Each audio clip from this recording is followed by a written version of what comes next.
Muscle cars, murder, and mohawks. We're not talking about Mad Max. This is Wheelman.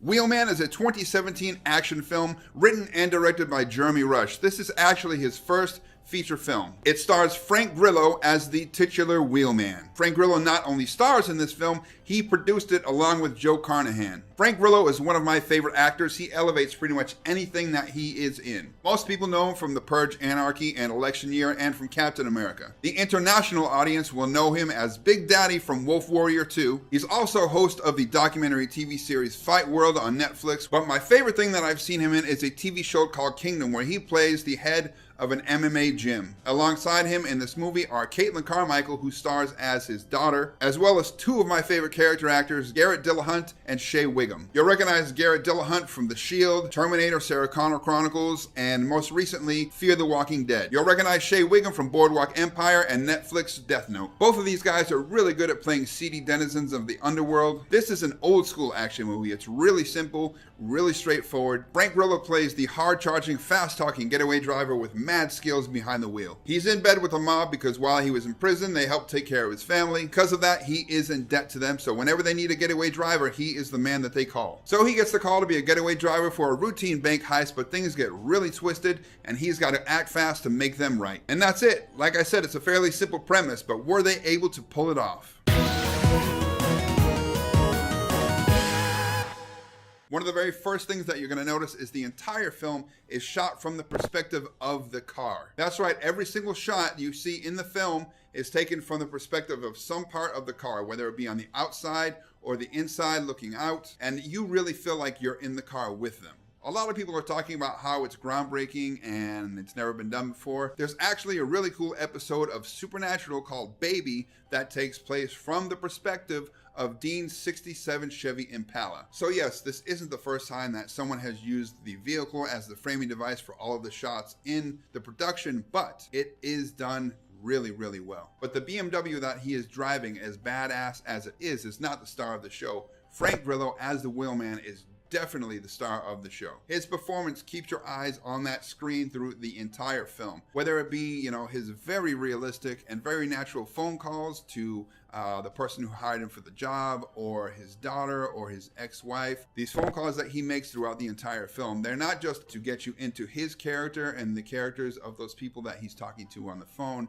They actually progress the story, and they do it in an interesting way. Phone calls aside, his performance in general is very, very convincing. It's very realistic. You feel stressed when he's stressed. You feel agitated when he's agitated. And you only find out things as he finds them out as well. So it's almost like I said, you're a passenger in the vehicle with him, and you guys are just trying to figure out what to do, what happened, and how to fix it. And there are these tiny moments that I really enjoyed in the movie where he does something as simple as a certain facial expression. There's one part about midway through the film where he kind of figures some stuff out and he gives this little tiny smirk, but it made me laugh so hard because for most of the film, he's been stressed and angry and agitated and freaking out and trying to figure out what's happening. And this movie takes place in real time in the vehicle. It's almost like 24. From the time that he drives off until the time that the movie ends, you are with him through that entire journey. Now, I, being an actual film editor, really, really appreciate a movie that has great film editing. And this movie's editing is impeccable. It's so good that I had to look up who edited the film. The person who's edited this movie is named Padraig McKinley. He's edited Dexter, the movie Homefront, The Shield, and Kingdom, which I said earlier is a fantastic show. Now, with all of the shots in the film, except for maybe 2 minutes or so, being from the perspective of the vehicle, you think the cinematography would get old, it would get boring quick, but it never does because the variety of shots in this are unreal. The opening sequence where the Wheelman first gets in his vehicle and he tries it out to see how it performs really, really surprised me. It was very explosive, and the way it was shot was just fantastic, and it got me excited for the rest of the film. It showed me the potential that this movie had. Another thing that really impressed me about the cinematography is the entire movie takes place at night. Now, anyone who shot anything, whether it be with a DSLR all the way up to the big expensive stuff like the Aria or the Red or whatever, knows how difficult it can be to get really nice shots at night.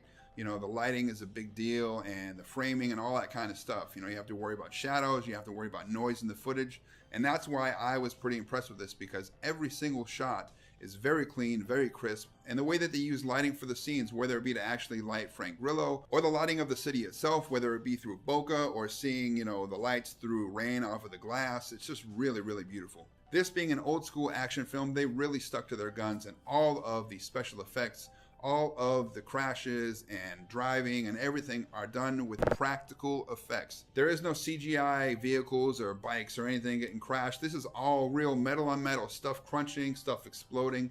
It's the real deal, and I really love that about this film. Like I said, the whole film feels really grounded and really realistic. The musical score that accompanies the film is sparse but extremely effective. It's done by the Blair brothers, who you guys will know from The Green Room, Hold the Dark, and Small Crimes, all of which are pretty great. I think the pacing is just right. There's a nice ebb and flow to the action and the drama and the tension and the little bit of funny that there is in there. You're supposed to feel like you're in the vehicle with this guy and you're going through the situation with him. And just like in real life, not every single moment is filled with action. Sometimes it's quiet and it's introspective, and that's what happens in this film. And like I said earlier, you only find out the information as the wheelman finds out the information. So for a lot of this film, when he's trying to figure out what's going on, you are too. I like that you don't feel like some outside observer who knows stuff and he doesn't. You're really kind of growing as he's growing and figuring out things as he's figuring them out. Frank Grillo actually did almost all of the driving and the stunt work in this film too, which makes it even better for me. I myself am a certified precision driving instructor by GM, the Department of Defense, and a bunch of other certifications. And because I was an emergency responder and a precision driving instructor for so long, even subconsciously, I'm always analyzing every movie I see that has any kind of stunt driving or chase scenes or anything like that. That being said, this movie did not disappoint. There aren't very many chase scenes, but the ones that there are done very, very well, especially given the fact that the camera is always mounted to the car somewhere, whether it be for the internal shots or the external shots. So for them to be able to pull off these really good chase scenes and do it from the perspective of the vehicle makes it doubly impressive. Now, a lot of people didn't watch this movie and they didn't give it a chance because it came out not too long after Baby Driver. I love Baby Driver. I love the music and the editing and all that stuff, but these are two very different films. On one hand, you have Baby Driver, which is a lot of fun, and even during the serious parts of Baby Driver, it's still done with a little bit of playfulness and the music and all that. Wheelman is very serious, it's very realistic. There are very real consequences in this movie. So comparing these two and not giving one or the other a chance is like apples and oranges.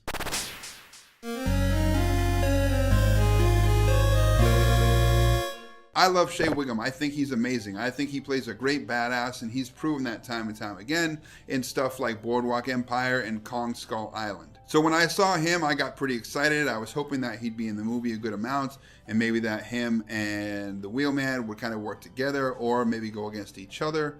And that happened to a point, but not as much as I would have liked to have seen. He's definitely underutilized in this, but then again, he's underutilized in most stuff that he's in. This being Jeremy Rush's first feature film, I was very impressed with the pacing. It helps build the tension and the story and the characters up. You really get into them. But a lot of people that I've talked to really didn't like the pacing. They thought it was a little too slow. But these are the same people who really like Michael Bay movies and just that wall-to-wall action and not a lot of character or plot building or story progression. They just want to see blow up. I would have liked to have seen a bit more humor. This movie is pretty dark, pretty gritty, which I love, but especially with the fact that, Frank Grillo and Garrett Dillahunt and Shea Whigham, all three of them are in this movie. All three of those guys are really funny in their films and in real life, but I get what they were trying to do and trying to keep it like a little more hardcore. So maybe they didn't want to break that tension building with levity. As much as I love the fact that the film was shot from the perspective of the vehicle, or maybe the view that a passenger inside the vehicle would have, I would have liked to have seen a few more cutaways, especially during the action sequences or the chases. Like the humor, I think a few cutaways would have added a bit more to the film. But again, I think taking you out of the vehicle would relieve some of that tension because you wouldn't have that claustrophobic feel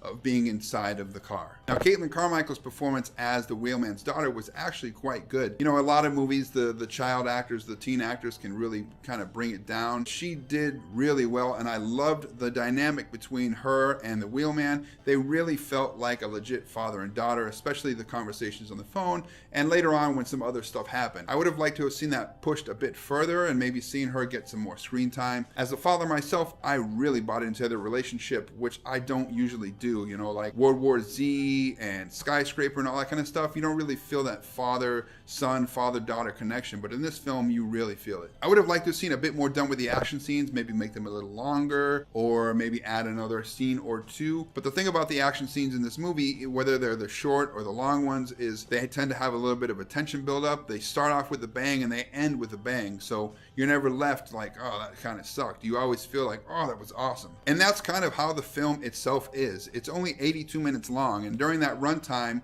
it's in real time. It really leaves you wanting more. I really hope that there is a sequel to this one day. Will there be? Probably not, but that would have been cool. Now, I've heard a lot of people complain about the language in this movie. It is a mature movie. It's a movie for grown-ups. And the language is realistic, especially given the fact that this guy just got out of prison not too long ago, and he's part of the criminal underworld. So they're not going to walk around talking all nice and eloquent and stuff. When they have a feeling, it's going to be visceral, and they're going to say the first thing that comes to their mind. So overall, I think this movie really nails what it's trying to do. It's an old school action thriller with a lot of tension, a lot of great practical effects, really, really good performances, and just a great tight story. Even the stuff that I did bring up in the bad, it's very minor things. Overall, I think this film was as near perfect as a nice little budget action movie can be. So I talked about the good and the bad. Now it's time for the score. Drum roll, please.